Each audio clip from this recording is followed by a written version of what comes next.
Senior party members accused of COVID-19 tender irregularities. Members implicated include presidential spokesperson Khusela Diko, Gauteng Bandile Masuku, and his wife Loyiso Masuku. They have taken a leave of absence after being linked to a controversial 125 million rand PPE contract. As we look at all issues relating to ANC, the ANC in Gauteng has called for Merafong Mayor Maphefo Mogale-Letsie and former West Rand District Municipality Mayor Boyce Maneli, who is now an MP and chairperson of the Communications Committee, to step down from their roles. The two are accused of failing to act against officials involved in the collapse of VBS Mutual Bank. The bank collapsed in 2018 after about 2 billion rand was looted, allegedly by senior executives. We're now joined on the line by ANC spokesperson in Gauteng, Mr. Bones Modise. Mr. Modise, thank you so very much for joining us here on SA Today.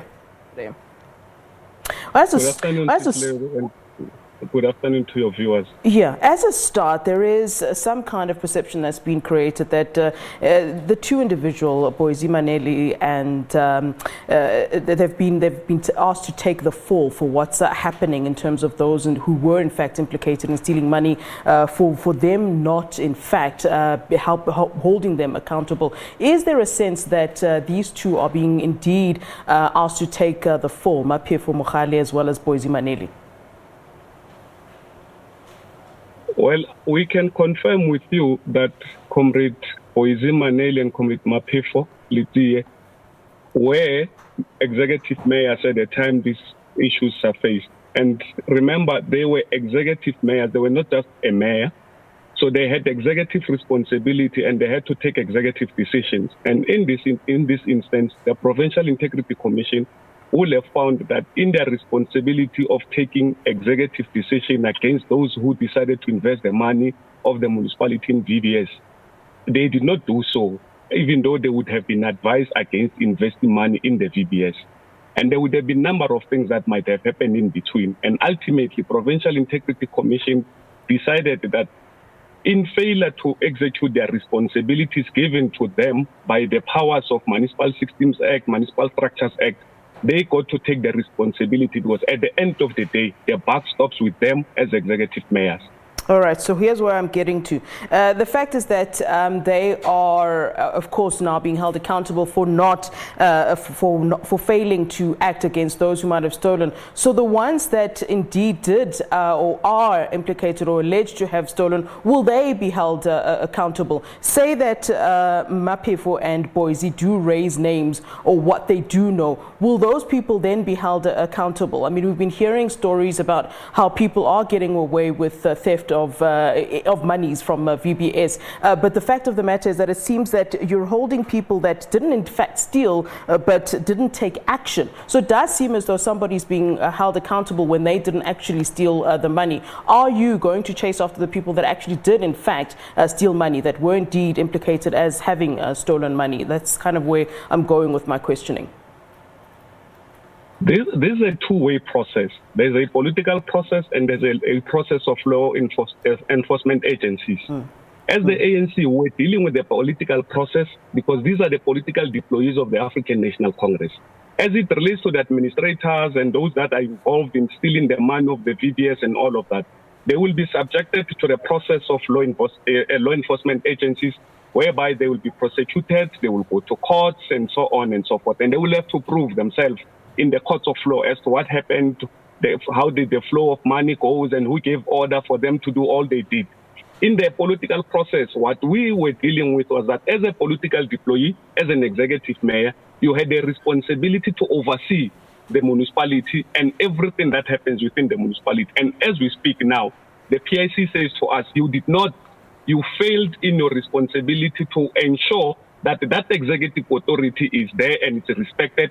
And even when you were advised to go after those that are responsible that we're talking about now, you did not do so. So in essence, you did not do what you expected to do by the political party or by the Municipal Systems Act, the Municipal Structures Act, or by the law as if the powers are given to the executive mayors. Yeah, Mr. Modise, it just seems that everything's kind of being, mixed all together into one bag. We also have the issue, of course, of the Dikos and the Masukus having been involved in PPE tender irregularity, and now you're also having this situation. But the VBA situation should have been dealt with a long time ago. What took the ANC so long to force or have its members account for this? So this issue has been dragging for a very long time, and we've been hearing about VBS for a very, very long time.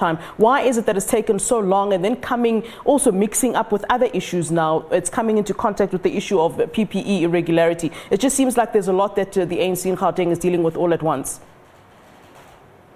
The issue of VBS, when it came to the attention of the Provincial Executive Committee, immediately there was a process of Provincial Integrity Commission.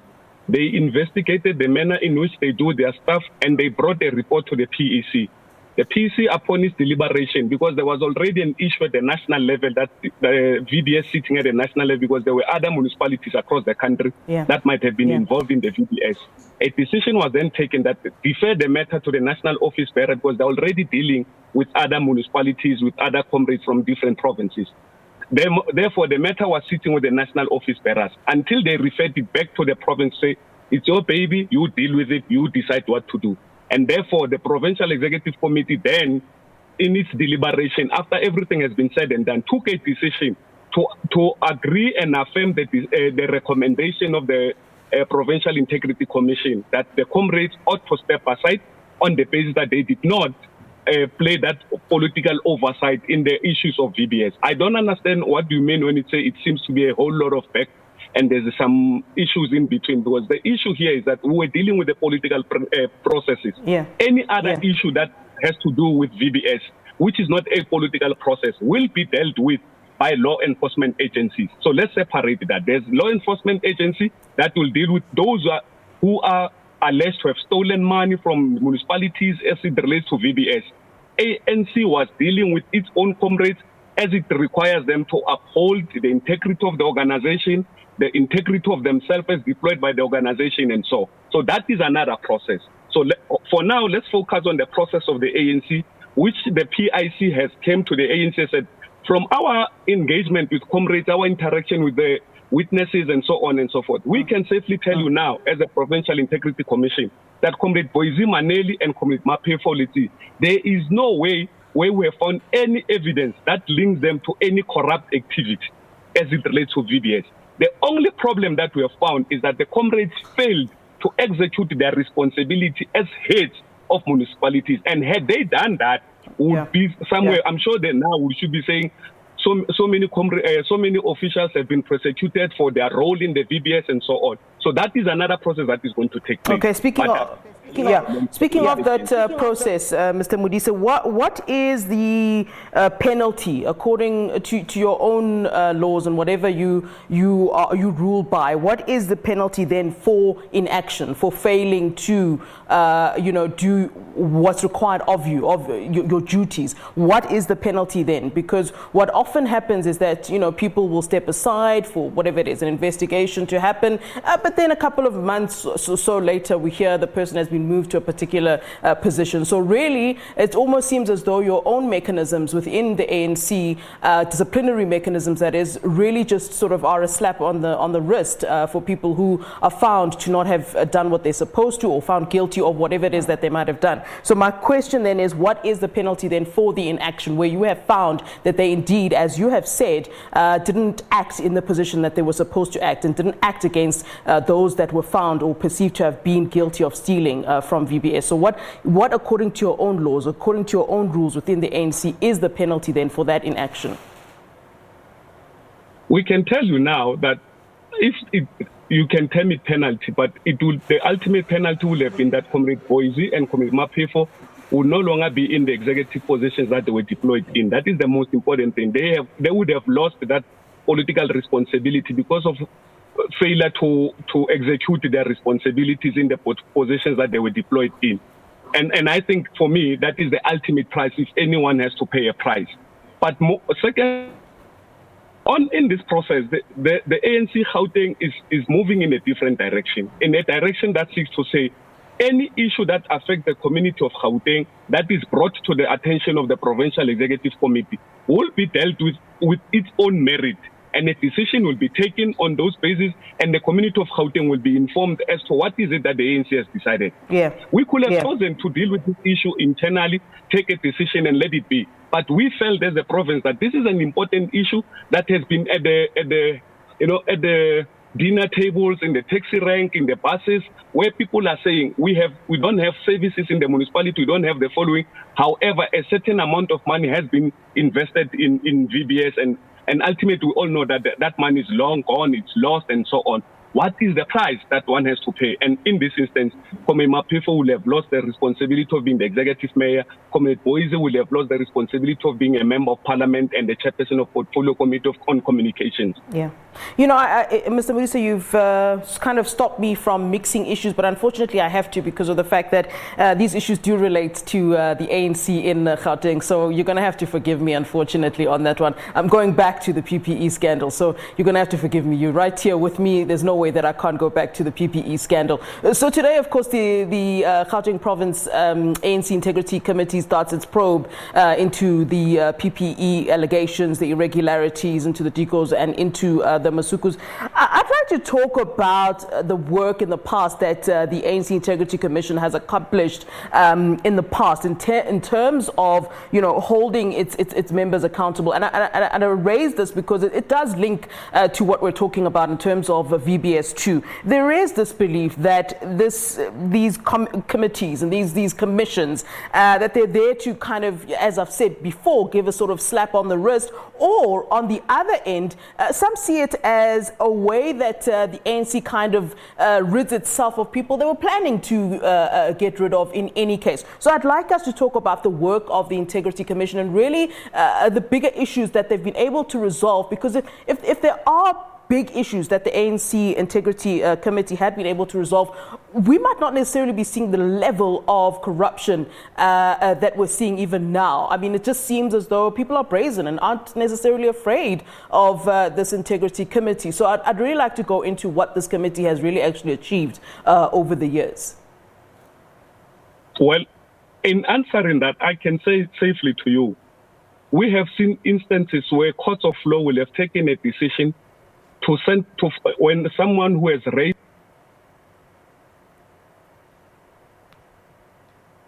but that does not stop people from they continue engaging in such an act, even though they know that should they be caught, this is a process that they might be subjected to, they might be sentenced to life in prison and so on and so forth. It does not stop people from doing it, because issues of criminality are a personal issue, a decision that you take as an individual. The work of the Integrity Commission, if we're to list what they have accomplished, will not stop comrades to stop engaging in activities that are corrupt. If there is something like that, they will not stop comrades from engaging in underhand tactics and so on, even though they know that should they be caught, they will pay the ultimate price. Their families will be splashed all over the tabloids, their children in schools, but they continue doing these things because personally they have taken a decision that it's a risk worth taking. So it doesn't matter how much accomplishment that can come from the Provincial Integrity Commission. If an individual has decided that I'm going to pursue this thing, there isn't much that we can do to stop them until they get caught with their hands in the cookie jar, and then they have to face the wrath of the Provincial Executive Committee. It just seems as though the ANC has kind of given up on its quest to, or is there even a quest to rid itself of corruption within the organization? I mean, you mentioned the fact that there's nothing that can stop a person from, you know, putting their hands in the cookie jar and then, you know, facing the committee. There's nothing that can be done. But surely there is. Surely there should be means, and there should be, I suppose, some kind of structure that, you know, the ANC has, or the kind of, I suppose, some kind of mechanism, or why people would not go into corruption. Why is it that it's so easy? Why is it that every single week we're seeing some kind of corruption scandal that's linked to the ANC? I know you mentioned the fact that you can't stop people from you know, doing corrupt activities, for engaging in corrupt activities. But the fact of the matter matter is, if you know that you're in an organization that doesn't tolerate it, then you're very likely not to. So that's a very strange answer to me when you say that there's not much that you can do when people are planning to do whatever it is that they're planning to do, and then they sort of face the repercussions. So surely there needs to be some sort of mechanisms that are stronger within the organization to change that. What I'm saying is that laws are there to be observed, but there will be those that will always break the law. It's given, it's nature of how human beings are. That's why we've got prison today. Because those that are sitting in the prison today, they knew at the first moment that they were engaged in the criminal activity that should they be caught, they will go to prison. But they still went ahead and did that anyway, regardless of how many times they would be warned by their friends, by their family members, and so. But personally, one will have taken a decision that I'm going to jump this counter, I'm going to take the money from the cash register, I'm going to point this person with a firearm, and regardless of the fact that they know that should they be caught, they'll go to prison. And the chances that they might spend the rest of their natural life in prison. But the people still engage in criminal activity. In the ANC, we've got our own constitution, which articulates clearly the behavior of a comrade that identify himself with the African National Congress. We've got a number of structures and committees that deals with ill discipline and so on. They've got disciplinary committee. We've got, but comrades still engages on this activity because it's a personal decision that one makes without telling all of us. We wake up, we find that Bones is involved in criminals, scandals of criminality and so on. And yesterday we were with him, but he never told us that tomorrow I'm going to do the following, because it's a personal decision that one makes. If anyone was to live according to the constitution of the ANC and apply in their everyday work the policy direction and the policy position of the ANC as an organization and ANC in government, I am telling you now, there would be no scandals that affect members of the ANC, and these issues of comrades of the ANC always found in this, that, and that will not be there. But unfortunately, we come to the ANC as individuals, we join the organization as individuals, but our ulterior motives are different. We don't have the same motives in joining the organization. There are comrades in the organization, many comrades, good comrades. To date, they have not been found wanting on anything. Because personally, they have taken a decision that I'm joining this organization because I want to develop an organization. I want to be part of the change that this organization is going to bring to the people of South Africa and probably to the continent. And there are those that come into the ANC because they saw an opportunity that if I go into the ANC, this is what I might achieve. This is the access that I might have, and so on and so forth. So we can't stop them because there's a saying that ANC is a broad church. Any one of South Africans is found in the ANC. Unlike in the Communist Party, where we know that when you join there, it means you are a communist. If you join any political party, it means you are that. In the ANC, you've got people who are in church, you've got people who are in business, sports, and so it's a broad church. What brings us together might not be the same as what brought people who formed the ANC in the first place.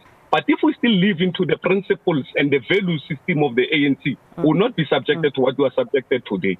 All right, Mr. Bones Modise, thank you for giving us your time, and we'll certainly try to catch up with you again, as of course we want to know what the committee, the Integrity Committee, comes with, the Gauteng ANC Integrity Committee into their probe regarding the Diko and Masuku's PPE allegations, which of course that probe, committee has begun to sit down today. So we'll certainly want to hear from you and get more information as the days progress on that. But thank you very much for giving us your time nonetheless. Thank you, sir.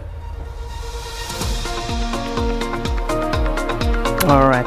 That's Bones Modise, of course, speaking to us for the ANC in Gauteng regarding the Integrity Committee's work, the ANC Integrity Committee. Let's take a short break. Do stay with us here on SABC News.